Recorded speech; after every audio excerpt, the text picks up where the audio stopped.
ശരണ്യ, ഏറെ കഷ്ടപ്പെട്ടാണ് അന്വേഷണ സംഘം ഇത്രയെങ്കിലും എത്തിപ്പെട്ടത്. പക്ഷേ അന്വേഷണ സംഘത്തെ സംബന്ധിച്ചിടത്തോളം കോടതിയിലേക്ക് എത്തുമ്പോൾ തെളിവുകൾ എന്നതാണ് നിർണായകമാകുന്നത്. അവിടെയാണല്ലോ ഈ DNA പരിശോധനാ ഫലം ഒരുപക്ഷെ കുറ്റവാളിക്ക് ശിക്ഷ വാങ്ങി നൽകുന്നതിൽ ഏറ്റവും നിർണായകമാകാൻ സാധ്യതയുണ്ടായിരുന്നത്. അവിടെ പരാജയപ്പെടുമ്പോൾ അത് അന്വേഷണ സംഘത്തിന് എത്രത്തോളം വലിയ തിരിച്ചടിയാണ്.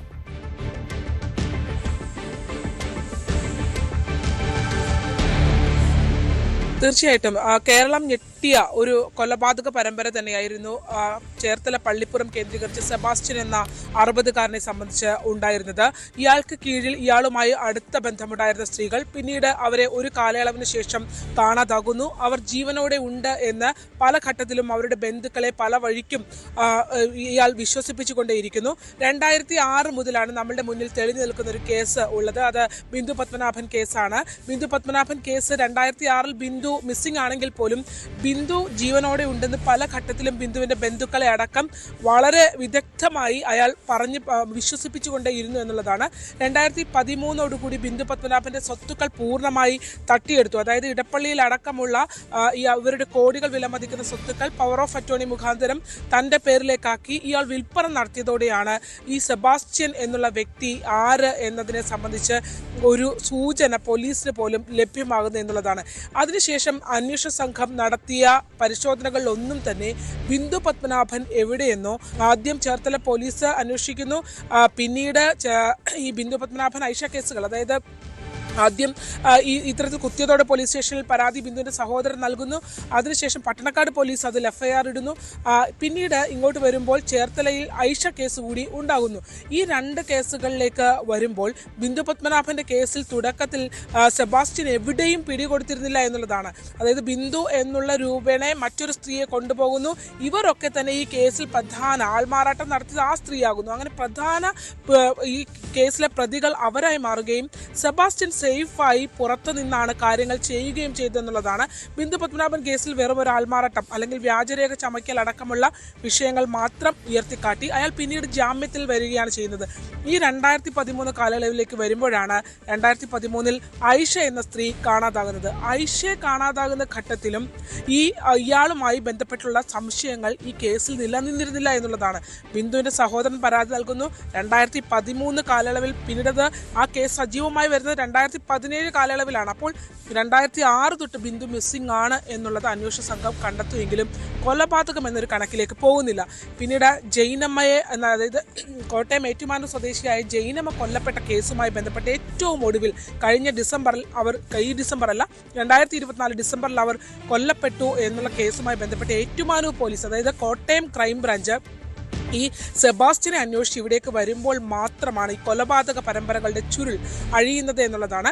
അന്ന് സെബാസ്റ്റ്യന്റെ വീട്ടുവളപ്പിൽ നിന്ന് കണ്ടെത്തിയ മൃതദേഹാവശിഷ്ടങ്ങൾ, അതായത് അന്ന് പ്രധാനമായും അഭിലാഷ് അവിടെ നിന്ന് കണ്ടെത്തിയത് കുറെ എല്ലുകളുടെ കഷ്ണങ്ങളായിരുന്നു. പിന്നീട് ഒരു പല്ലിന്റെ, അതായത് ഒരു മോണഭാഗത്തിന്റെ പല്ലിന്റെ ഒരു സ്ട്രക്ചർ ഉണ്ടായിരുന്നു. അതിൽ തന്നെ ആ പല്ല് എന്ന് പറയുന്നത് ആ പല്ലെന്ന് പറയുന്നത് ഒരു ക്യാപ്പ് ചെയ്ത പോലത്തെ ഒരു പല്ലിന്റെ അവശിഷ്ടമാണ് കിട്ടിയത്. അപ്പോൾ ഇത് ജൈനമ്മയുടേതല്ല എന്ന് ജൈനമ്മയുടെ ബന്ധുക്കൾ സ്ഥിരീകരിച്ചിരുന്നു. മാത്രമല്ല ഈ ജൈനമ്മ ഇത്തരത്തിൽ പല്ലുമായി ബന്ധപ്പെട്ട് ട്രീറ്റ്മെന്റ് എടുത്തിട്ടുള്ള ആളല്ല എന്നും അവരുടെ ബന്ധുക്കൾ സ്ഥിരീകരിച്ചു. അപ്പോൾ ഇത് ആരുടേത് എന്നുള്ള ചോദ്യങ്ങൾ ഉയർന്നു വന്നു. ബിന്ദു പത്മനാഭൻ മിസ്സിംഗ് ആണ്. അതിനിടയിൽ തന്നെ ഐഷ എന്നുള്ള സ്ത്രീ അവരുമായി കണക്ട് ചെയ്ത് ഈ ജൈനമ്മ കേസിന്റെ തുടക്കത്തിൽ എവിടെയും അന്വേഷണം നടക്കുന്നില്ല എന്നുള്ളതാണ്.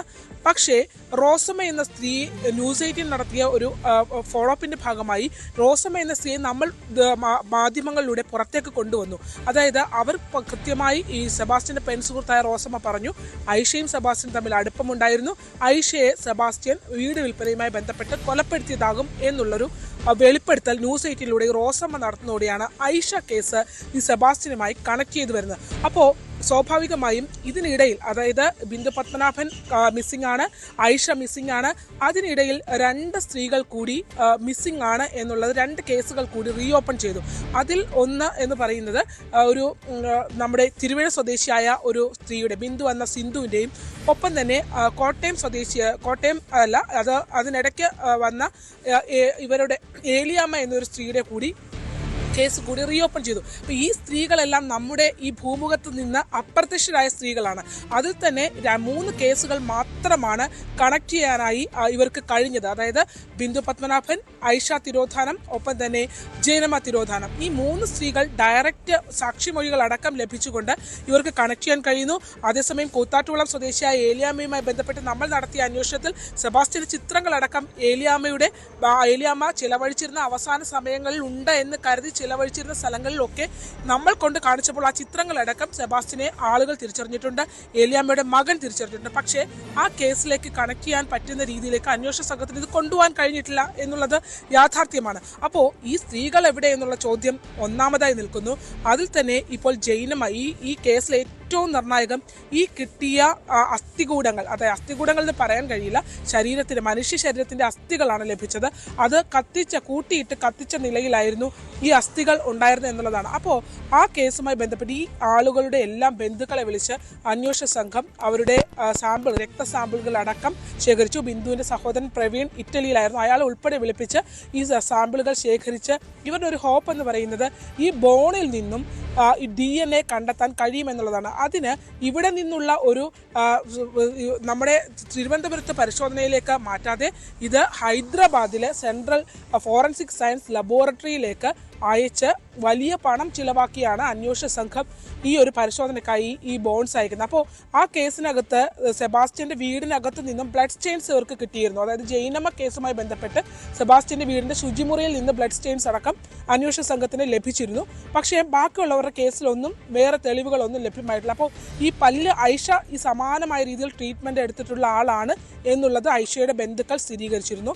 ഈ ക്യാപ്പിട്ട പല്ല് കിട്ടിയ ആ ഒരു പല്ലിന്റെ ഭാഗം, അതായത് ഈ അസ്ഥിഭാഗം കിട്ടിയത് സ്ഥിരീകരിച്ചിരുന്നു. അപ്പോൾ ഇത് ഈ ഐഷയുടെ തന്നെ ആകുമെന്നുള്ളൊരു ഹോപ്പ് അന്വേഷണ സംഘത്തിനുണ്ടായിരുന്നു. നമ്മൾ ഈ റോസമ്മയെ പുറത്തുവിട്ടു. റോസമ്മയുടെ തൊട്ടടുത്തുള്ള ഒരു അധ്യാപികയായ എലിസബത്ത് ജേക്കബിനോടും നമ്മൾ ഇവർ തമ്മിലുള്ള അടുത്ത ബന്ധങ്ങളെക്കുറിച്ചുള്ള സ്ഥിരീകരണങ്ങൾ എടുത്തു. അതോടെ അന്വേഷണ സംഘം റോസമ്മയെ ഇതിനകത്ത് ചോദ്യം ചെയ്തപ്പോൾ സെബാസ്റ്റ്യനുമായിട്ടുള്ള ബന്ധം വരികയും ഈ ബിന്ദു പത്മനാഭൻ കേസ് ഒപ്പം തന്നെ ഐഷ കേസ് അത് രണ്ടും കൊലപാതക കുറ്റങ്ങളായി അപ്ഗ്രേഡ് ചെയ്തുകൊണ്ട് അത് കോടതിയിൽ റിപ്പോർട്ട് സമർപ്പിക്കുകയും ചേർത്തല പോലീസും ആലപ്പുഴ ക്രൈംബ്രാഞ്ചുമാണ് ഈ ബിന്ദു കേസും ഐഷ കേസും അന്വേഷിച്ചിരുന്നത്. ബാക്കി 2 സ്ത്രീകൾ എവിടെ എന്നുള്ള ചോദ്യം ഇപ്പോഴും അവശേഷിക്കുന്നു. ഇതിലിപ്പോൾ ശരണ്യ പറയുന്നത് അനുസരിച്ച് ഐഷ തിരോധാനം, ഐഷയുടേത് എന്ന തരത്തിലുള്ള ചില ശേഷിപ്പുകൾ അവിടെ നിന്ന് ലഭിച്ചുവെങ്കിലും അതിലും ഏറ്റവും നിർണായകമാകേണ്ടിയിരുന്നത് DNA പരിശോധനയിൽ തെളിയുക എന്നുള്ളതായിരുന്നു. അപ്പോൾ ഇനി മുന്നിലേക്കുള്ളത് ഈ സാഹചര്യ തെളിവുകളും ദൃക്സാക്ഷികളില്ല, പക്ഷേ ഇവർ തമ്മിലുള്ള സൗഹൃദം അല്ലെങ്കിൽ ഏറ്റവും ഈ ഐഷയെ കാണാതാകുന്ന സമയത്തടക്കം സെബാസ്റ്റ്യനുമായി പുലർത്തിയിരുന്ന ബന്ധം, അത്തരം മൊഴികൾ, മറ്റുള്ളവർ നൽകിയ വിവരങ്ങൾ, ഈ സാഹചര്യ തെളിവുകൾക്കപ്പുറത്ത് ശാസ്ത്രീയമായി ലഭിക്കേണ്ടിയിരുന്ന ഏറ്റവും നിർണായകമായ ഒരു തെളിവ് ഇതോടുകൂടി ഇല്ലാതായി എന്നാണല്ലേ നമുക്ക് മനസ്സിലാക്കേണ്ടത്? തീർച്ചയായിട്ടും അതാണ് ഏറ്റവും നിരാശാജനകം എന്ന് തന്നെ പറയാം അഭിലാഷ്. കാരണം ഈ കേസിൽ സാക്ഷിമൊഴികൾ മാത്രമാണ് ഉള്ളത്. പക്ഷേ അവിടെയും അതിവിദഗ്ധമായാണ് സെബാസ്റ്റ്യൻ കാര്യങ്ങൾ കൈകാര്യം ചെയ്തിരിക്കുന്നത്. അത് സെബാസ്റ്റ്യൻ ഈ സ്ത്രീകളുമായി അടുപ്പമുണ്ടായിരുന്നു എന്നുള്ളത് എല്ലാവരും സ്ഥിരീകരിക്കുന്നു. ഒരു പരിധിക്കപ്പുറമുള്ള അടുപ്പമായിരുന്നു ഇവരൊക്കെ തമ്മിൽ ഉണ്ടായിരുന്നത് എന്നുള്ള സ്ഥിരീകരണമുണ്ട്.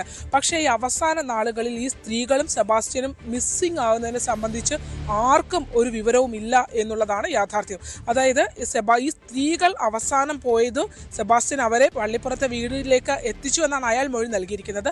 അയാളുടെ ഒരു കുറ്റസമ്മത മൊഴി മാത്രമാണ് ഈ കേസിനകത്ത് ഉള്ളത് എന്നുള്ളതാണ്. അപ്പോൾ അങ്ങനെ വരുന്ന ഒരു കേസിൽ, ബിന്ദു പത്മനാഭൻ കേസിൽ ഈ സ്ഥലം വിൽപ്പനയുമായി ബന്ധപ്പെട്ട് അവിടെ ഒരു സ്റ്റുഡിയോയിൽ കൊണ്ടുപോയി ബിന്ദുവിന് സമാനമായ രീതിയിൽ മറ്റൊരു സ്ത്രീയെ റെഡിയാക്കി ഫോട്ടോയ്ക്ക് സാദൃശ്യം തോന്നുന്ന രീതിയിൽ ഒരുക്കുകയൊക്കെ ചെയ്തു. അത്തരം കാര്യങ്ങളൊക്കെ ചെയ്തിട്ടുണ്ട്.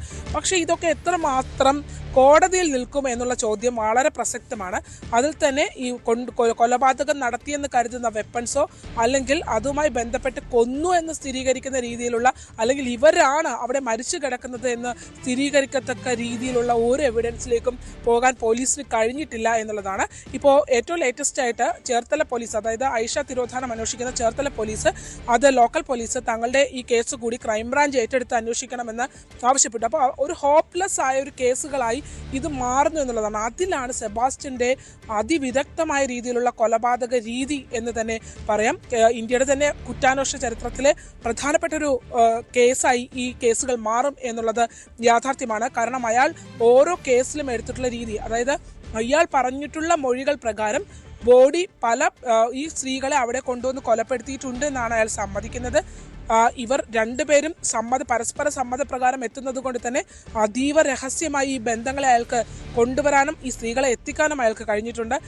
അവരെ കൊലപ്പെടുത്തിയ ശേഷം ഇയാൾ പറഞ്ഞിട്ടുള്ള വിവരങ്ങളുടെ അടിസ്ഥാനത്തിലാണെങ്കിൽ ബോഡി പല കഷ്ണങ്ങളായി ഇയാൾ മുറിച്ചിട്ടുണ്ട്. അത് ചെറു കുഴികൾ എടുത്ത് ഇയാൾ മൂടും. അതിനുശേഷം 2-3 മാസങ്ങൾക്ക് ശേഷം ഈ ശരീരം ജീർണിച്ച ശേഷം ഈ ബോൺസ് എടുത്തിട്ട് ഇയാൾ കത്തിക്കുന്നു എന്നുള്ളതാണ്. അപ്പോൾ ഇയാളുമായി ബന്ധപ്പെട്ട് ആദ്യം തന്നെ ഉയർന്നു വന്നിട്ടുള്ള ചില ആക്ഷേപങ്ങളുണ്ട്. അതായത് ബിന്ദു പത്മനാഭൻ കേസിൽ ഇയാൾ പിടിക്കപ്പെടുമ്പോൾ ബിന്ദുവിന്റെ ഇടപ്പള്ളിയിലെ അടക്കമുള്ള ഭൂമി വിറ്റതിൽ ഇയാൾക്ക് നല്ല സാമ്പത്തിക നേട്ടം ഉണ്ടായിട്ടുണ്ട്. കൂടുതൽ വാർത്തകൾക്ക് news 18 Keralam YouTube channel subscribe ചെയ്യുക.